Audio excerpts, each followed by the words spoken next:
వంట చేసుకుంటూ కథలు చెప్పుకుందాం. ఒక రాజు బాగా తెలివైనవాడు. ఆ యొక్క తెలివి గురించి అందరూ అన్ని దేశాల వారు చెప్పుకుంటుంటే అతని యొక్క తెలివిని ఎలాగైనా సరే టెస్ట్ చేయాలని ఒక రాజ్యం వాళ్ళు వస్తారనమాట. ఆ రాజ్యం వారు ఒక రాణి కాదు, ఆయన తెలివిని టెస్ట్ చేయాలంటే ఫస్ట్గా మనం ఒకటి చేయాలి. ఒక పువ్వుని తీసుకొచ్చి ఇలాంటి పువ్వునే మీరు ఇంకోటి తయారు చేయండి అని చెప్తారు మంత్రితో. ఆ మంత్రి సలహా ఇచ్చిద్దనమాట.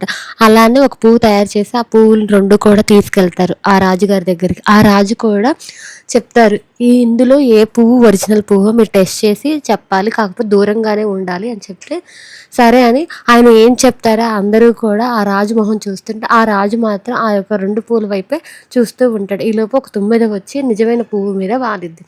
అయితే నిజమైన పువ్వుని ఆ రాజు చెప్పేస్తాడనమాట. అందరూ కూడా ఆశ్చర్యపోతారు. ఎలా తెలిసింది అంటే, మీరందరూ కూడా నా మొహమే చూస్తుంటే నేను మాత్రం ఆ పువ్వుల వైపు చూశాను అని చెప్తాడనమాట.